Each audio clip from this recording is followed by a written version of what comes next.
Hello everyone, welcome to back my YouTube channel. Student, आज के इस वीडियो में हम एक वायरल पेपर का पूरा सॉल्यूशन बताने वाले हैं। तो ये वायरल पेपर है क्लास 12th हिंदी का, जो बहुत ही महत्वपूर्ण है आपके बोर्ड एग्जाम को लेकर। अगर जो भी छात्र 2026 में बोर्ड एग्जाम देने वाले हैं क्लास 12th के, उनके लिए ये जो वीडियो है बहुत ही ज़्यादा महत्वपूर्ण होने वाला है, क्योंकि इस वीडियो में हमने एक वायरल पेपर का पोस्टमार्टम किया है। एक वायरल पेपर का पूरा सलूशन इस वीडियो में बताया है, और बहुत ही सरल शब्दों में और बहुत ही आसान शब्दों में, जिसको एक बार पढ़ने के बाद आपको पूरा याद हो जाएगा। तो चलिए इस वीडियो को स्टार्ट करते हैं और आपको एक बेहतर क्लास से रूबरू करवाते हैं। देखिए, इसका जो पेपर कोड है वो है 302 DS। 302 DS ये पेपर कोड है, और 3 घंटे 15 मिनट का समय मिलेगा आपको, और पूरा का जो पूर्णांक है इसका ये है 100 नंबर का। तो चलिए इसका हल पूरा मैं बता रहा हूँ आज के इस वीडियो में, बस बने रहिए आप सब अंत तक। चलिए स्टार्ट करते हैं इस वीडियो को। देखिए, सबसे पहले खंड का। खंड का में क्या होता है, इसमें देखिए पहला जो खंड का पहला क्वेश्चन है वो क्या है, बहुविकल्पीय है। क्या है, बहुविकल्पीय है। कह रहा है पहला का है, शव अजान एक सुजान के लेखक हैं। शव अजान एक सुजान के लेखक हैं, ये क्वेश्चन है। इसमें ऑप्शन दिया है भारत तेंदु हरिश्चंद्र, दूसरा ऑप्शन है प्रताप नारायण मिश्र, और तीसरा ऑप्शन है श्याम सुंदर दास, और चौथा ऑप्शन है बाल कृष्ण भट्ट। तो इसका जो राइट ऑप्शन है, option fourth is correct option, यानी जो इसका चौथा है बाल कृष्ण भट्ट, ये इसका राइट ऑप्शन है। बाकी अन्य विकल्पों की हम विस्तृत जानकारी भी लेंगे कि अन्य विकल्प क्या है। तो देखिए, भारत तेंदु हरिश्चंद्र आधुनिक हिंदी साहित्य के जनक माने जाते हैं, और इनकी प्रमुख रचनाएं अंधेर नगरी, भारत दुर्दशा, प्रेम योगिनी है। और बात करेंगे सेकंड जो ऑप्शन है प्रताप नारायण मिश्र, तो प्रताप नारायण मिश्र हास्य व्यंग्य, हास्य व्यंग्य, हास्य व्यंग्य के प्रमुख साहित्यकार। प्रमुख रचनाएं इनकी थी राजा भोज का सपना, ब्राह्मण प्रेम लीला। ये था प्रताप नारायण मिश्र सेकंड ऑप्शन के बारे में। अब चौथा जो ऑप्शन है वो श्याम सुंदर दास। श्याम सुंदर दास हिंदी साहित्य के आलोचक और हिंदी शब्द सागर के संपादक थे। इनकी जो प्रमुख रचनाएं हैं वो थी कविता कौमुदी, हिंदी साहित्य का इतिहास। चौथा ऑप्शन है बाल कृष्ण भट्ट, हिंदी पत्रकारिता और निबंध लेखन की अग्रणी। प्रमुख रचनाएं सौ अजान एक सुजान, हिंदी प्रदीप पत्रिका। ये क्या है, यही जो चौथा ऑप्शन था आपका, ये राइट ऑप्शन था। अब चलिए आगे बढ़ते हैं, और अगला जो क्वेश्चन हमारा है वो है खा। कह रहा है राष्ट्र का स्वरूप निबंध के लेखक हैं। राष्ट्र का स्वरूप निबंध के लेखक हैं। ऑप्शन फर्स्ट है डॉक्टर वासुदेव शरण अग्रवाल, ऑप्शन सेकंड है आचार्य रामचंद्र शुक्ल, ऑप्शन थर्ड है पंडित दीनदयाल उपाध्याय, ऑप्शन फोर्थ है डॉक्टर हजारी प्रसाद द्विवेदी। जिसका जो राइट ऑप्शन है option first is correct option, doctor Vasudev शरण अग्रवाल इसके राइट ऑप्शन है। चलिए आगे बढ़ते हैं। इसमें भी देखिए अन्य विकल्पों की विस्तृत जानकारी। डॉक्टर वासुदेव शरण अग्रवाल प्रख्यात इतिहासकार और साहित्यिक आलोचक। प्रमुख रचनाएं भारतीय कला का इतिहास, साहित्य और संस्कृति, वाग्धरा।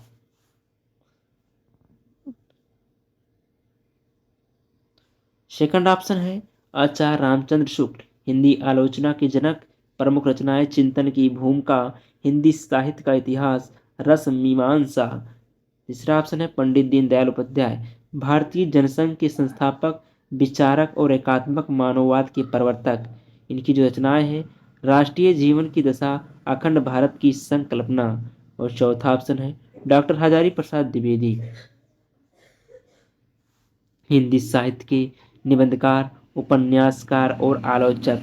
प्रमुख रचनाएं अशोक के फूल, कबीर, अनामदास का पोथा। चलिए अगला क्वेश्चन है क्वेश्चन गा है ध्रुव यात्रा कहानी के लेखक हैं। ध्रुव यात्रा कहानी के लेखक हैं। चलिए इसको देखते हैं। ऑप्शन फर्स्ट है अमरकांत, ऑप्शन सेकंड है मुंशी प्रेमचंद, ऑप्शन थर्ड है यशपाल, ऑप्शन फोर्थ है जैनेन्द्र कुमार। इसका जो राइट ऑप्शन है option fourth is correct option, Jainendra Kumar इसके राइट ऑप्शंस हैं। चलिए आगे बढ़ते हैं, अन्य विकल्पों की विस्तृत जानकारी लेते हैं। अमरकांत, अमरकांत जो है प्रमुख रचनाएं जिंदगी और जोंक, कहानी संग्रह, सुखजीवी उपन्यास। सेकंड है मुंशी प्रेमचंद, मुंशी प्रेमचंद प्रमुख रचनाएं गोदान उपन्यास, ईदगाह, फूस की रात कहानियां, यशपाल प्रमुख रचनाएं देशद्रोही कहानी संग्रह, झूठ सच उपन्यास। जैनेन्द्र कुमार, जैनेन्द्र कुमार प्रमुख रचनाएं त्यागपत्र, सुनीता परख। अगला क्वेश्चन है विद्या निवास मिश्र निबंधकार हैं। विद्या निवास मिश्र निबंधकार हैं। ऑप्शन फर्स्ट है ललित निबंधों के, ऑप्शन सेकंड है विचारात्मक निबंधों के, ऑप्शन थर्ड है मनोवैज्ञानिक निबंधों के, ऑप्शन फोर्थ है भावनात्मक निबंधों के। इसका जो राइट ऑप्शन है option first is correct option, ललित निबंधों के, ललित निबंधों के इसका राइट ऑप्शन हो गया। बाकी अगला जो है अन्य विकल्पों की जानकारी भी देख लेते हैं हम लोग। तो ललित निबंधों के, ललित निबंध साहित्य की वह विधा है जिसमें विषय का सजीव सौंदर्यपूर्ण और भावपूर्ण वर्णन होता है। विद्यानिवास मिश्र के निबंध साहित्य में प्रकृति परंपरा और संस्कृति का सौंदर्य दृष्टिकोण प्रमुख है। प्रमुख कृतियां आखिन देखी, स्मृति की रेखाएं, हिंदी की व्यक्तित्व, हिंदी का व्यक्तित्व। सेकंड ऑप्शन है विचारात्मक निबंधों के। इस प्रकार के निबंध विचारों और तर्कों पर आधारित होते हैं। प्रमुख लेखक आचार्य रामचंद्र शुक्ल, चिंतन की भूमिका हजारी प्रसाद द्विवेदी, अशोक के फूल। मनोवैज्ञानिक निबंधों के, इस विधा में मानव मन और भावनाओं का विश्लेषण किया जाता है।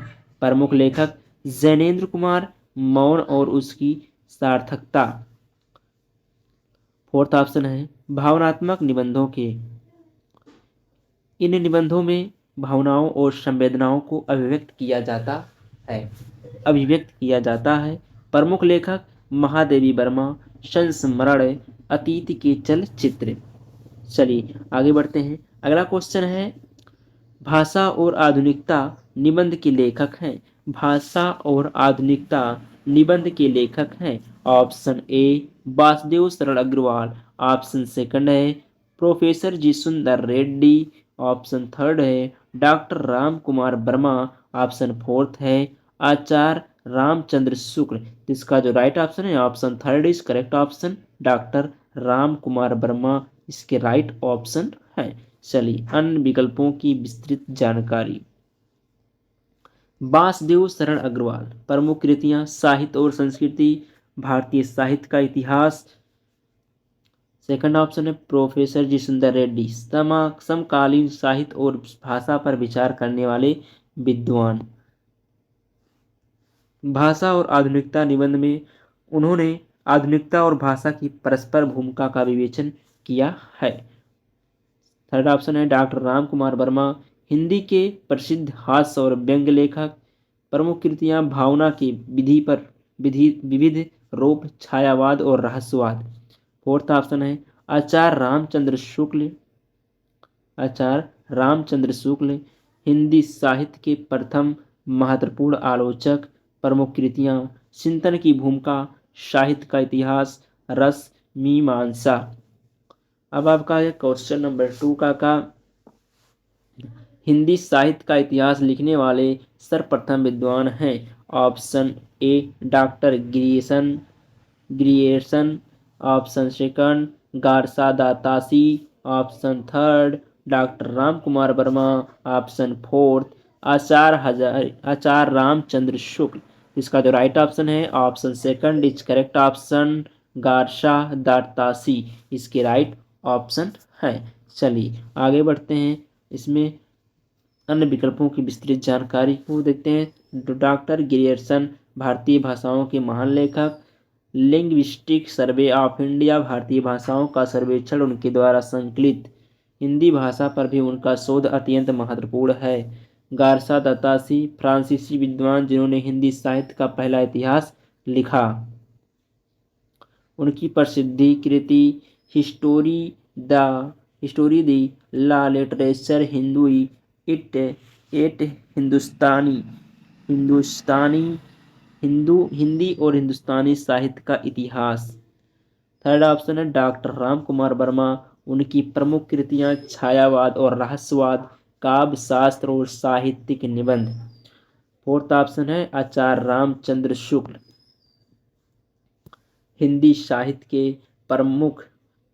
साहित्य के प्रथम महत्वपूर्ण आलोचक और इतिहासकार। उनकी कृति हिंदी साहित्य का इतिहास आधुनिक आलोचनात्मक दृष्टिकोण से लिखी गई। अगला क्वेश्चन है खा। दूसरा का खा है मलिक मोहम्मद जायसी को किस धारा का कवि माना गया है।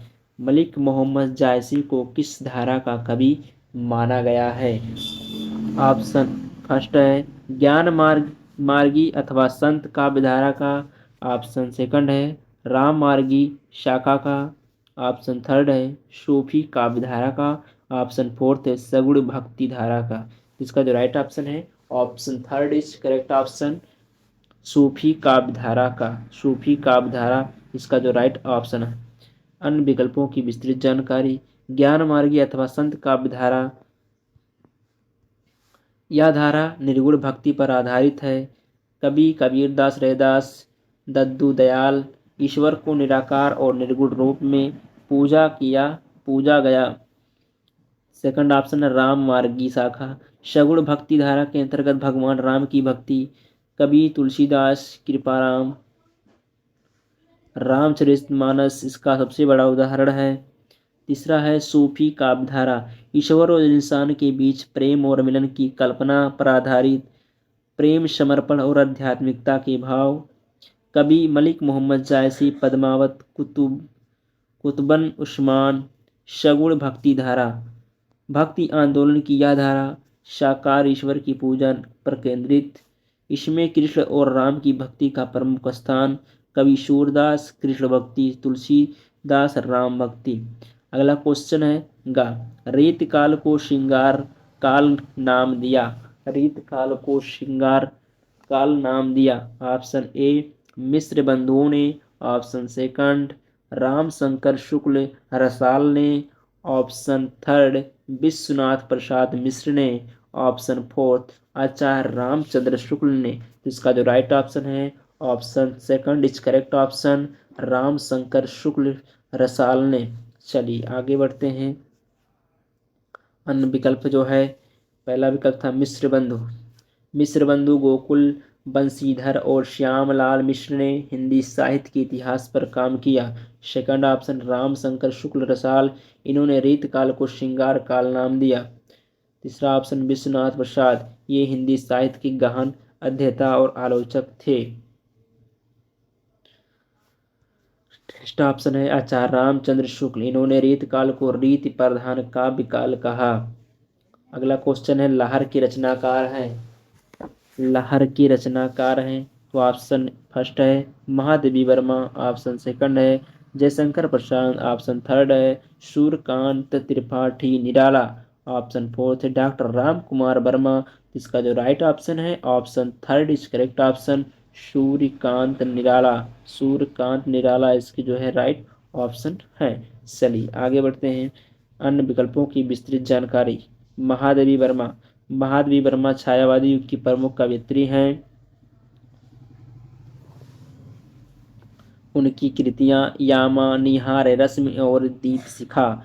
उन्हें हिंदी साहित्य में आधुनिक मीरा भी कहा जाता है। जयशंकर प्रसाद छायावादी साहित्य के स्तंभ माने जाते हैं। उनकी कृतियां कामायनी आंसू, लहरों के राजहंस, चित्राधार।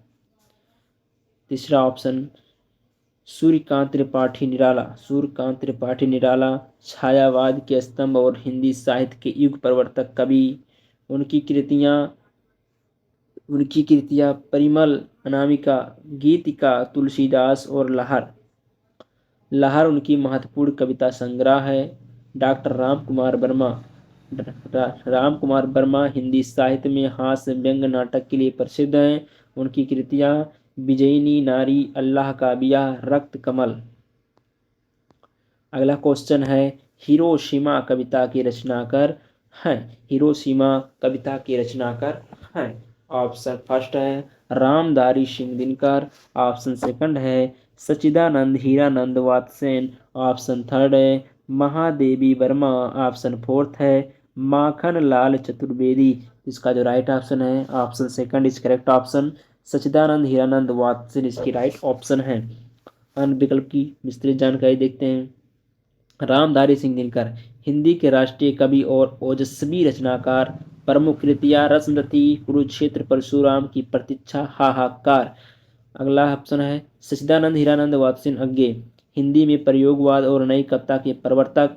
प्रमुख कृतियां अरे यायावर रहेगा याद, हिरोशिमा, शेखर, एक जीवनी, नदी के दीप।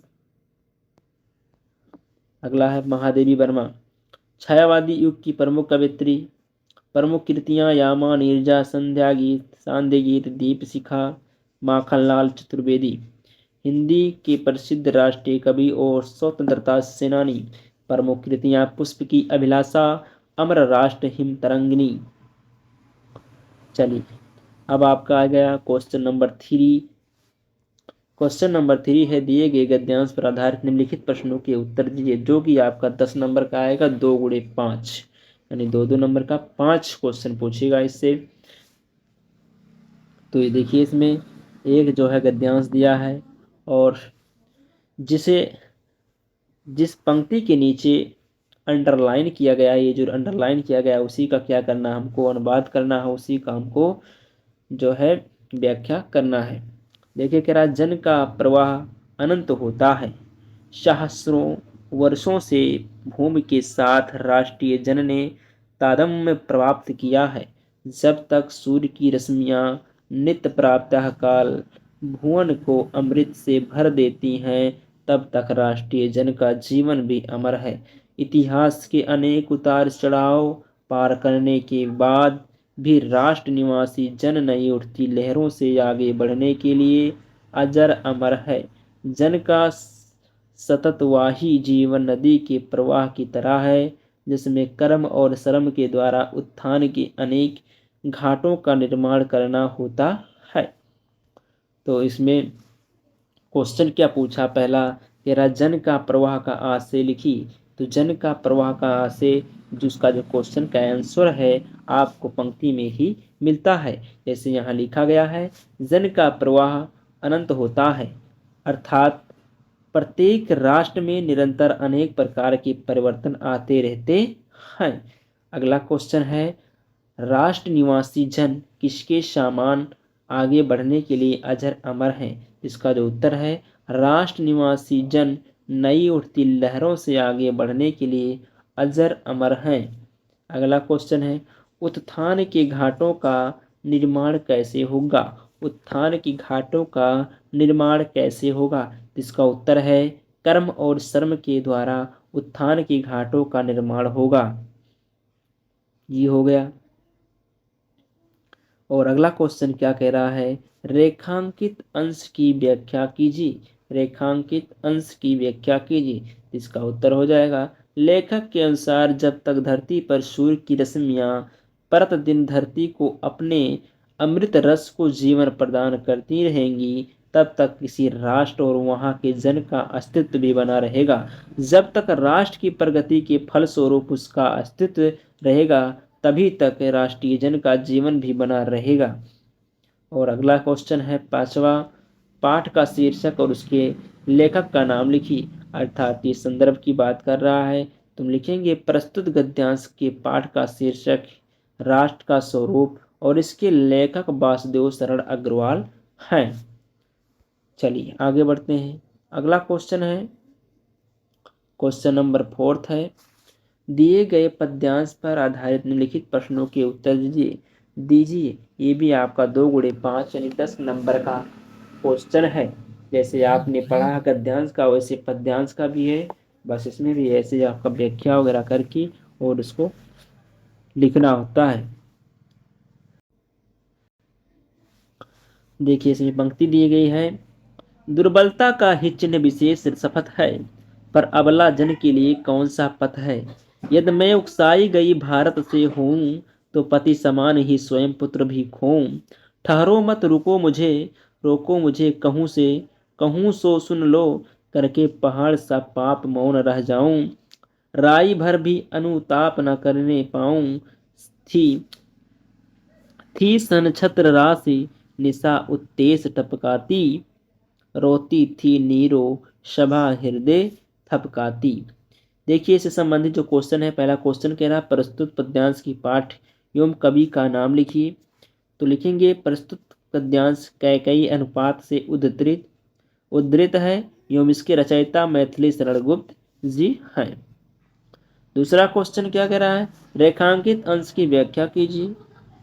उत्तर इसका है, पंचोटी आश्रम में रात में जब कैकेयी अपने किए पर पश्चाताप कर रही थी, उस समय तारों से जड़ी हुई चांदनी रात ओश कणों के रूप में आंसुओं की वर्षा कर रही थी, और नीचे मौन सभा अपने हृदय को थपथपाते हुए रुदन कर रही थी। अगला क्वेश्चन है, दुर्बलता का चिन्ह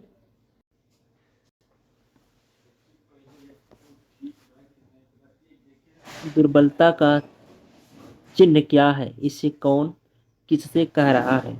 इसका जो उत्तर है, सौगंध खाना व्यक्ति की दुर्बलता का प्रमाण है, यह कथन कैकेयी का है। चलिए अगला क्वेश्चन है, ठहरो मत रुको, रोको मुझे कहूँ सो सुन लो, यह कथन किसका किसके प्रेत है। तो इसका उत्तर है, ठहरो मत रोको मुझे कहूँ सो सुन लो, यह कथन कैकेयी का है और पंचोटी आश्रम में एकत्र हुई सभा के प्रेत है। अगला क्वेश्चन है, नीरो सभा की क्या स्थिति थी। नीरो सभा की क्या स्थिति थी। इसका उत्तर है, नीरो सभा अपने हृदय को थपथपाते हुए रोदन कर रही थी। अगला क्वेश्चन है क्वेश्चन नंबर 5 का कहा, निम्नलिखित में से किसी एक लेखक का साहित्यिक परिचय देते हुए उनकी प्रमुख रचनाओं का उल्लेख कीजिए। अधिकतम शब्द सीमा 80 शब्द, जो कि 3 प्लस 2 5 नंबर का आपका रहेगा। देखिए लेखक दिए गए हैं और उनकी जो है तीन लेखक दिए हैं, इनमें से एक का लिखना होगा, जिससे आपको 5 नंबर आपका कन्फर्म हो जाएगा बोर्ड परीक्षा में। देखिए पहला है प्रोफेसर जी सुंदर रेड्डी, दूसरा है डॉक्टर APJ अब्दुल कलाम और तीसरा है डॉक्टर हजारी प्रसाद द्विवेदी। तो हम लिखेंगे डॉक्टर हजारी प्रसाद द्विवेदी, साहित्यिक परिचय, उनकी प्रमुख रचनाएं। चलिए देखते हैं। आचार्य हजारी प्रसाद द्विवेदी का जन्म बलिया जिले के दुबे का छपरा नामक गांव में एक सरयू पारी ब्राह्मण परिवार में सन 1907 ईस्वी में हुआ था। इन्होंने पारिवारिक परंपरा के अनुसार प्रारंभ में संस्कृत का अध्ययन किया और सन 1930 ईस्वी में काशी विश्वविद्यालय से ज्योतिषाचार्य की परीक्षा उत्तीर्ण किया। उसी वर्ष प्रधानाध्यापक होकर शांत निकेतन चले गए। सन 1940 से 1950 ईस्वी तक वहां हिंदी भवन के निदेशक के पद पर कार्य करते रहे। सन 1950 ईस्वी में हजारी प्रसाद द्विवेदी काशी विश्वविद्यालय में हिंदी विभाग के अध्यक्ष पद पर नियुक्त हुए। इससे एक वर्ष पहले ही लखनऊ विश्वविद्यालय द्वारा उन्हें डीलेट की सम्मानित उपाधि किया किया था। भारत सरकार ने सन 1957 ईस्वी में इन्हें पद्म भूषण की उपाधि से प्रदान की और इनका देहांत 18 मई सन 1979 ईस्वी में हो गया। आचार्य हजारी प्रसाद जी ने 4 महत्वपूर्ण उपन्यासों की रचना की, जिनके नाम हैं बाणभट्ट की आत्मकथा, चारुचंद्र लेख, पुनर्नवा और अनाम दास का पोथा। सांस्कृतिक पृष्ठभूमि पर आधारित ये उपन्यास द्विवेदी जी की गंभीर विचार शक्ति के प्रमाण हैं। इतिहास और कल्पना के समन्वय द्वारा लेखक ने अपने उपन्यास साहित्य को आकर्षक रूप प्रदान किया। प्रमुख रचनाएं उपन्यास बाणभट्ट की आत्मकथा, चारुचंद्र लेख, अनाम दास का पोथा, पुनर्नवा, साहित्यिक, शास्त्रीय और आलोचनात्मक ग्रंथ, सूरदास, कबीर, साहित्य का मर्म, साहित्य सहचर, कालिदास की लालित्य योजना, निबंध संग्रह, अशोक के फूल, कुटज, विचार प्रवाह, विचार और वितर्क, कल्पलता, आलोक पर्व। इतिहास, हिंदी साहित्य का आदिकाल, हिंदी साहित्य की भूमिका, हिंदी साहित्य। अगला क्वेश्चन है, क्वेश्चन खा है, निम्नलिखित में से किसी एक कवि का साहित्यिक परिचय देते हुए उनकी काव्य कृतियों पर प्रकाश डालिए। अधिकतम शब्द सीमा 80 शब्द, 3+2, ये भी 5 नंबर का आपका है। चलिए इसमें भी देखते हैं, 3 लोग दिए हैं, इनमें से एक लोग का लिखना है। देखिए, जयशंकर प्रसाद, दूसरा महादेव वर्मा, तीसरा रामधारी सिंह दिनकर। तो हम लिखेंगे जयशंकर प्रसाद का साहित्यिक परिचय, प्रमुख कृतियां। जयशंकर प्रसाद का जन्म काशी के एक प्रतिष्ठित वैश्य परिवार में सन 1889 ईस्वी में हुआ था। इनके पिता का नाम देवी प्रसाद था। ये तंबाकू के एक प्रसिद्ध व्यापारी थे। बचपन में ही पिता की मृत्यु हो जाने से इनकी प्रारंभिक शिक्षा घर पर ही हुई। घर पर ही इन्होंने हिंदी, अंग्रेजी, संस्कृत, उर्दू, फारसी का गहन अध्ययन किया। ये बड़े मिलनसार, हंसमुख तथा सरल स्वभाव के थे। इनका बचपन बहुत सुख से बीता, किंतु उदार प्रकृति तथा दानशीलता के कारण ये ऋणी हो गए। अपने पैतृक संपत्ति का कुछ भाग बेचकर इन्होंने ऋण से छुटकारा पाया। ये बड़े स्वाभिमानी थे। अपनी कहानी अथवा कविता के लिए पुरस्कार स्वरूप एक पैसा भी नहीं लेते थे। यद्यपि इनका जीवन बड़ा नपातुला और संयमशील था, किंतु दुखों के निरंतर आघातों से ये ना बच सके और सन 1937 ईस्वी में अल्पावस्था में ही क्षय रोग से ग्रस्त होकर स्वर्ग सिधार गए।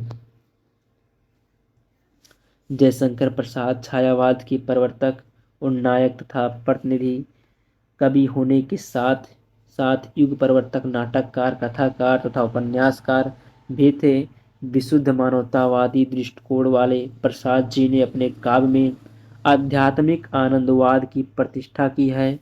प्रेम और सौंदर्य इनके काव्य के प्रमुख विषय रहे हैं, किंतु मानवीय संवेदना उनकी कविता का प्राण है।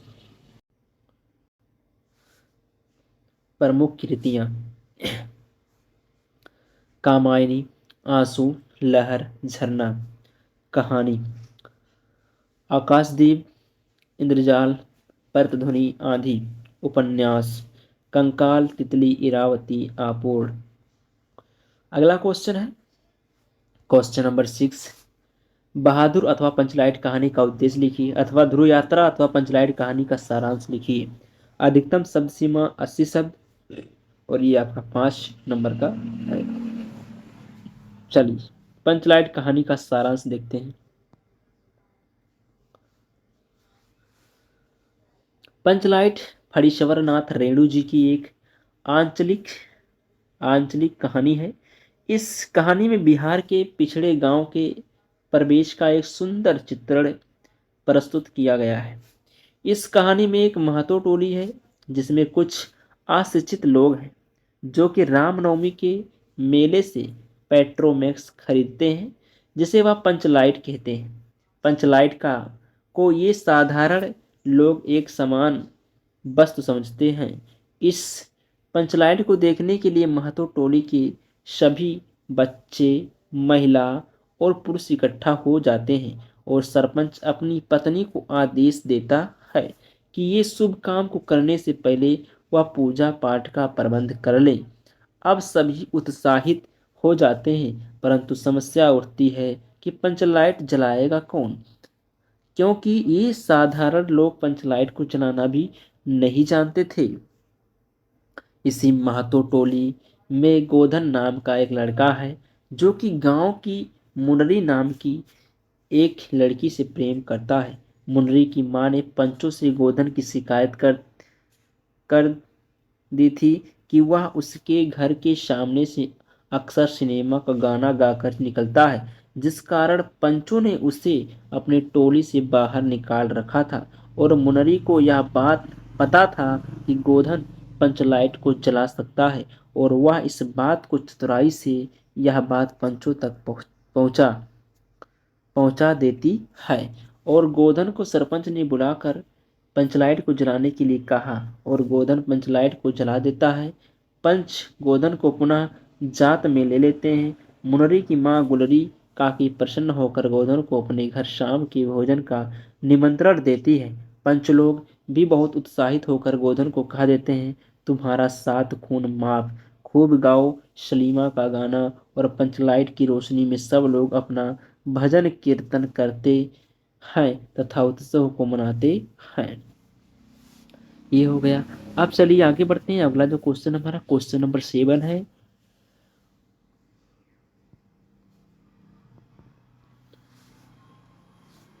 स्वपठित खंड काव्य के आधार पर किसी एक खंड के एक प्रश्न का उत्तर दीजिए।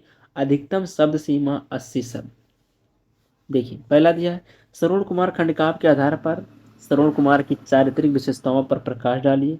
अथवा सरोज कुमार खंड काव्य की संदेश खंड की कथा अपने शब्दों में लिखिए। रसमरथी खंड काव्य की सप्तम वर्ग सर्ग की कथा वस्तु अपने शब्दों में लिखिए। अथवा रसमरथी खंड काव्य के आधार पर श्री कृष्ण का चरित्रांकन कीजिए। मुक्त यज्ञ खंडकाव्य का कथासार अपने शब्दों में लिखिए। अथवा मुक्त यज्ञ खंडकाव्य के आधार पर महात्मा गांधी का चरित्र चित्रण कीजिए। सत्य की जीत खंडकाव्य की नायिका का चरित्र चित्रण कीजिए। अथवा सत्य की जीत खंडकाव्य का कथासार लिखिए। और त्यागपति खंडकाव्य की कथा वस्तु संक्षेप में लिखिए। अथवा त्यागपति के आधार पर राजश्री का चरित्रांकन कीजिए। छठवां है आलोक वृत्त खंडकाव्य के नायक का चरित्र चित्रण कीजिए। तो इसमें जो होता है कि हर जिले का अलग अलग खंडकाव्य होता है, तो आप अपने जो है विषयाचार से आप पूछ सकते हैं कि कौन सा आपके जिले में खंडकाव्य लगता है। तो मेरे जिले में श्रवण कुमार खंडकाव्य लगता है, तो मैं जो है श्रवण कुमार खंडकाव्य के अनुसार से ही इस प्रश्न का हल करता हूँ। श्रवण कुमार खंडकाव्य के आधार पर श्रवण कुमार की चारित्रिक विशेषता नोट। यह प्रश्न अपने जिले के अनुसार हल करेंगे क्योंकि हर जिले में अलग अलग खंडकाव्य पूछा जाता है। राइट, चलिए श्रवण कुमार के चरित्र की निम्नलिखित विशेषताएं हैं। पहला है माता पिता का अनन्य भक्ति। श्रवण कुमार अपने माता पिता का अनन्य भक्त है।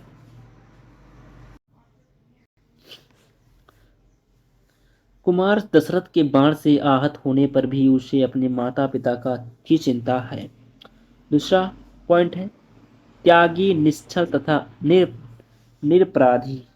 श्रवण कुमार वन में रहकर एक त्यागी, निश्चल और निष्प्रिय जीवन बिताने वाला युवक है। वह जानते हुए कोई अपराध नहीं करता। तीसरा पॉइंट आत्मसंतोषी और निर्द्वंद। श्रवण कुमार वन्य पदार्थों से ही अपना जीवन यापन कर परम संतुष्ट है। वह किसी को पीड़ा नहीं पहुंचाता। वह प्रकृति की संपदा से ही संतोष करता है और अपने को अजात शत्रु मानता है। अगला पॉइंट है इसमें भारतीय संस्कृति का उपासक। श्रवण कुमार भारतीय संस्कृति का घोर उपासक है। माता पिता गुरु और अतिथि सेवा को अपना धर्म मानता है।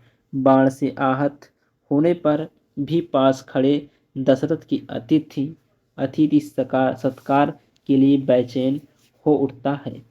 चलिए ये हो गया। अब बढ़ते हैं अगला जो हमारा है खंड खा आ गया।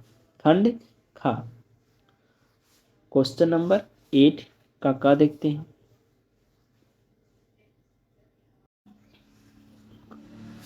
क्वेश्चन नंबर 8 का है दिए गए संस्कृत गद्यांशों में से किसी एक का सात संदर्भ हिंदी में अनुवाद कीजिए। यह आपका 2+5 यानी 7 नंबर का है। चलिए इसको देखते हैं। संस्कृत साहित्य से आदि कवि वाल्मीकि महर्षि व्यासा कवि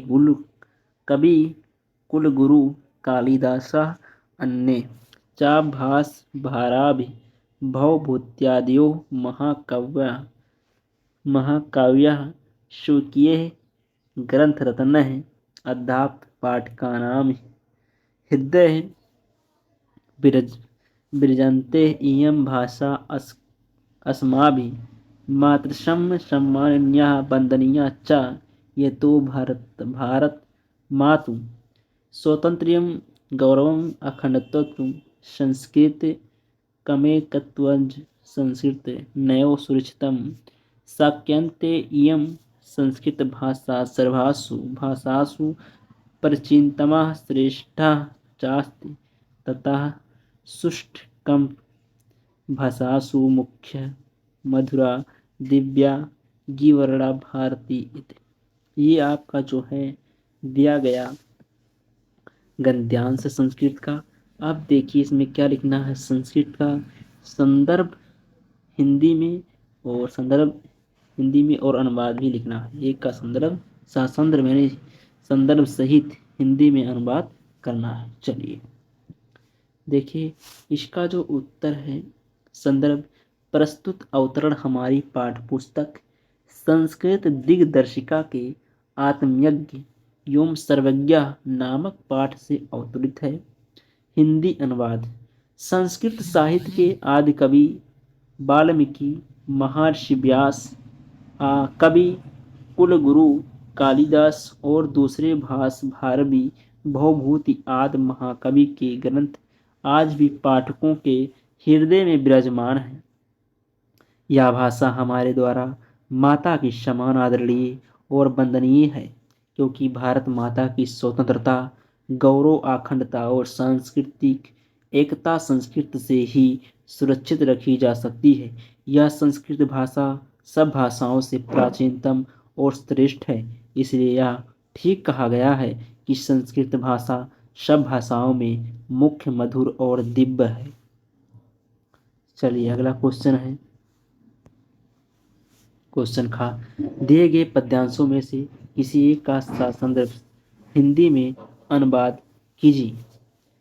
ये भी आपका 7 नंबर का है। कह रहा है निंदन्तु नीत निपुणा यद वा अस्तुवन्तु लक्ष्म्यः समाविस्तु गच्छतु वा यथेष्टम् अध्ययो वा मरण मस्तु युगान्तरे वा न्यायात् पथ पर विचलन्त पदमना धीरा। इसका जो संदर्भ है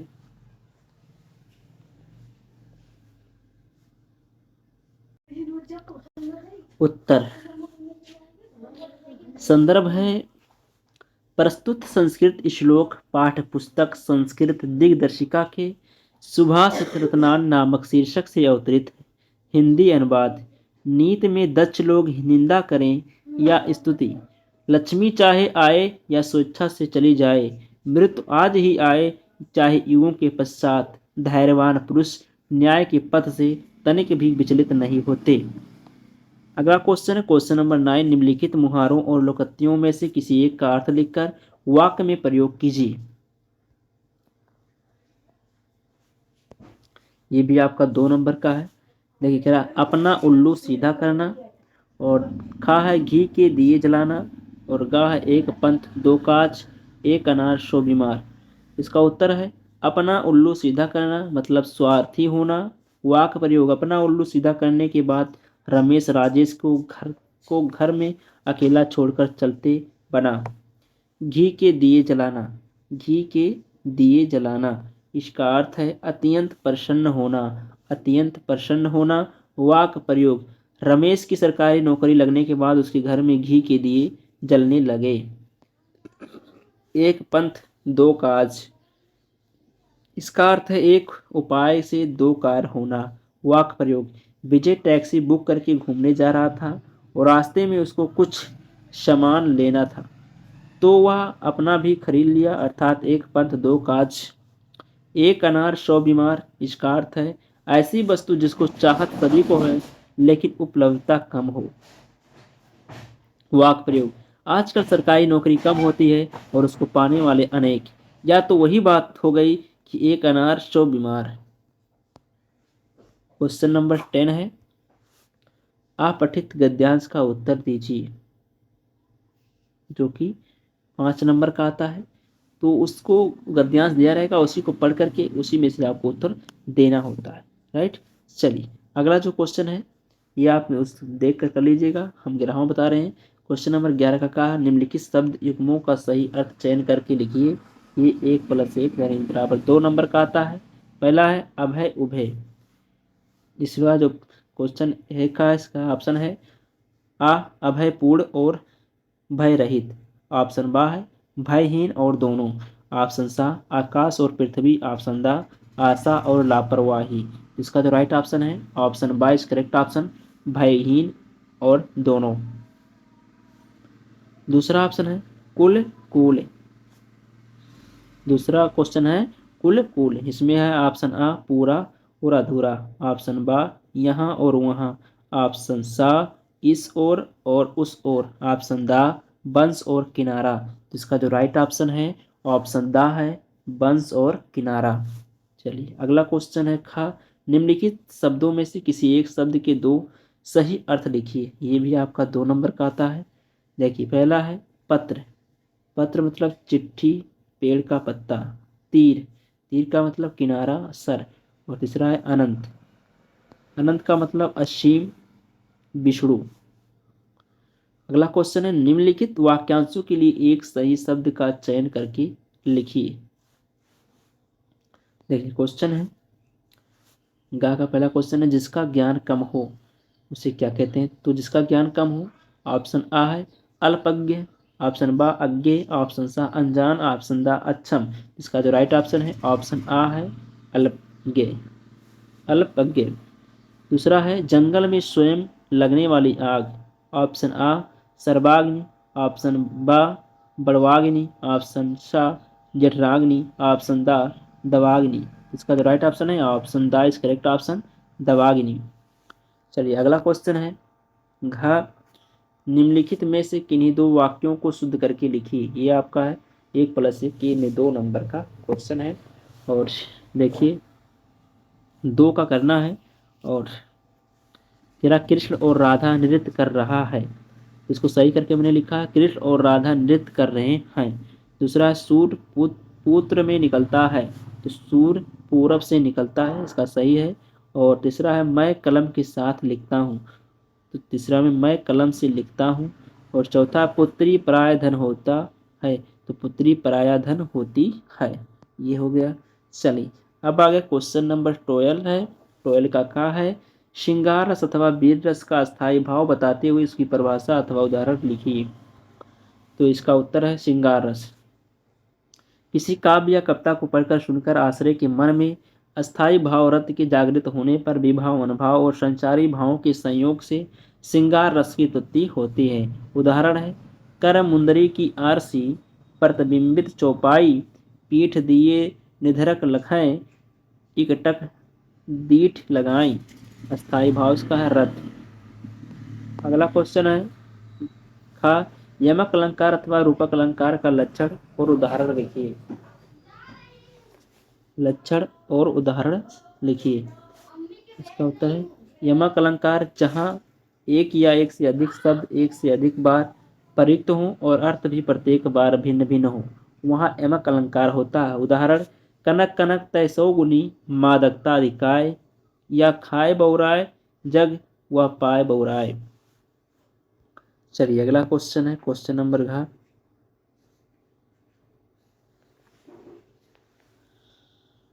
क्वेश्चन नंबर गा है दोहा छंद अथवा सोरठा छंद का उदाहरण सहित लिखिए। लक्षण और उदाहरण सहित लिखिए।